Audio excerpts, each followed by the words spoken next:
Saudari-saudara yang terkasih, berjumpa lagi dalam katekese liturgi pada hari ini, Jumat 2 Oktober 2020. Pada hari ini, bersama seluruh gereja, kita merayakan peringatan para malaikat pelindung.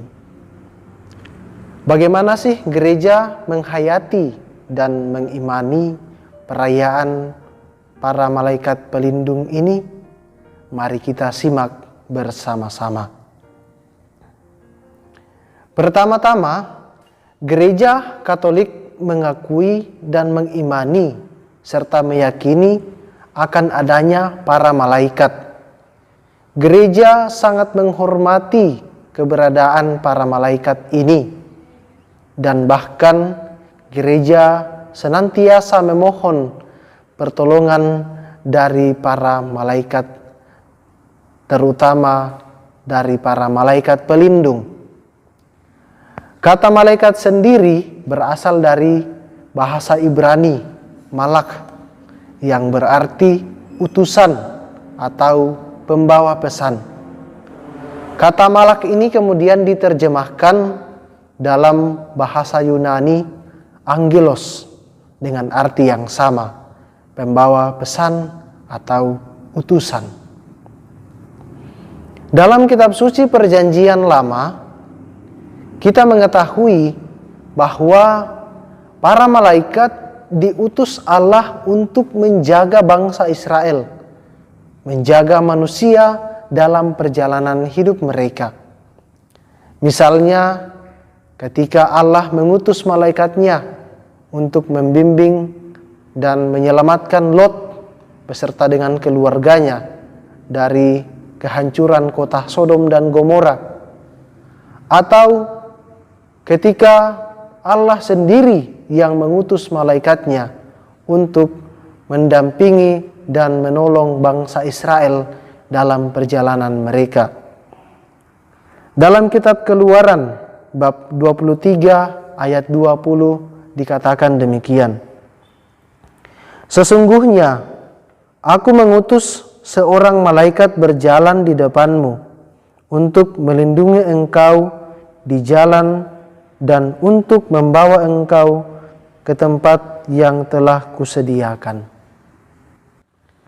Sementara itu, dalam Perjanjian Baru, Yesus sendiri yang mengajarkan kepada para muridnya. Dalam Injil Matius dikatakan demikian. Ingatlah, jangan menganggap rendah seorang dari anak-anak kecil ini, karena aku berkata kepadamu, ada malaikat mereka di surga yang selalu memandang wajah Bapakku yang di surga. Dari kisah-kisah kitab suci ini, kita mengetahui bahwa Allah sendiri yang mengutus malaikatnya untuk menjaga manusia, baik itu manusia sebagai suatu bangsa, keluarga, maupun sebagai pribadi, termasuk seorang dari anak-anak kecil yang kadang tidak dianggap itu. Selanjutnya, hidup Yesus sendiri tidak terlepas dari peranan para malaikat. Mulai daripada saat kelahiran Yesus, ketika Yesus berpuasa di padang gurun, ketika Yesus sedang berdoa di Taman Getsemani, dan bahkan pada saat kebangkitan dan kenaikan Yesus ke surga, malaikat berperan di sana. Bahkan setelah itu pun, dalam perjalanan hidup para rasul, mereka mengalami perlindungan dari para malaikat. Misalnya, Rasul Petrus yang dibebaskan oleh malaikat dari dalam penjara. Kita dapat membaca kisahnya dalam Kisah Para Rasul bab 12 ayat 1 sampai 9. Sementara itu, surat kepada orang Ibrani juga menuliskan demikian. Bukankah mereka semua adalah roh-roh yang melayani, yang diutus untuk melayani mereka yang harus memperoleh keselamatan. Nah, roh-roh yang melayani inilah yang disebut dengan para malaikat. Saudari-saudara yang terkasih, Katekismus Gereja Katolik sendiri mengajarkan bahwa sejak masa kanak-kanak sampai pada kematiannya, malaikat-malaikat mengelilingi kehidupan manusia dengan perlindungan dan doa permohonan. Bahkan Santo Basilius, salah satu dari Bapak Gereja, kemudian menegaskan bahwa seorang malaikat mendampingi setiap orang beriman sebagai pelindung, sebagai gembala, supaya menghantarnya kepada kehidupan. Dilanjutkan kemudian dalam Katekismus Gereja Katolik bahwa gereja menghormati para malaikat yang mendampingi gereja dalam siarah duniawinya dan melindungi setiap manusia. Tugas dari malaikat pelindung adalah membimbing kita pada pemikiran, pada perkataan, dan pada perbuatan yang baik, serta menghindarkan kita dari kecenderungan untuk berbuat jahat. Malaikat pelindung inilah yang mendorong kita untuk senantiasa bersyukur kepada Allah. Malaikat ini berbicara dalam hati nurani kita, agar kita tetap setia melaksanakan kehendak Allah. Dengan demikian, gereja mengakui peranan penting dari para malaikat pelindung ini dalam perjalanan hidup setiap orang beriman. Akan tetapi, gereja pun tidak pernah mengajarkan akan adanya nama-nama dari para malaikat pelindung ini.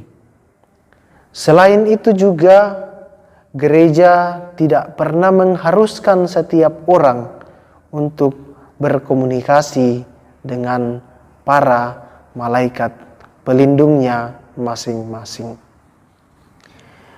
Memang dalam tradisi gereja terdapat doa untuk memohon perlindungan kepada para malaikat pelindung, karena gereja meyakini bahwa malaikat pelindung ini selalu ada di hadirat Allah.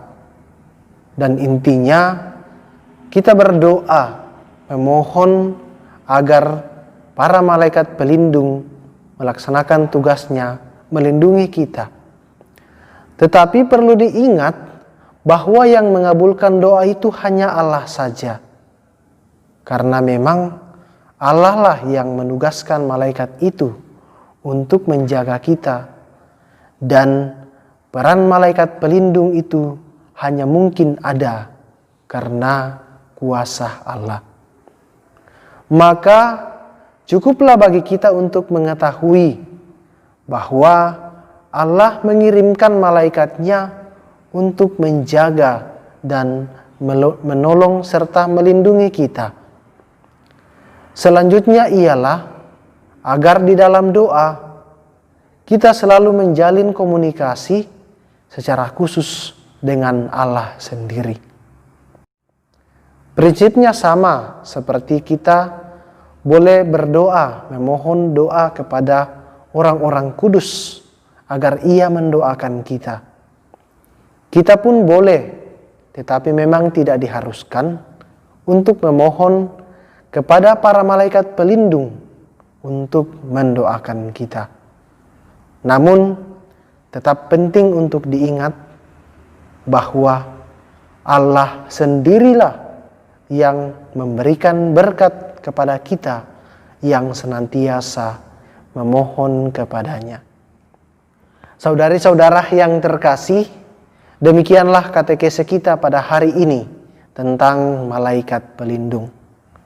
Semoga kita semua semakin peka akan kehadiran para malaikat pelindung, serta selalu memohon perlindungan dan penyertaannya, agar kita semakin dekat kepada Allah dalam hal-hal yang baik.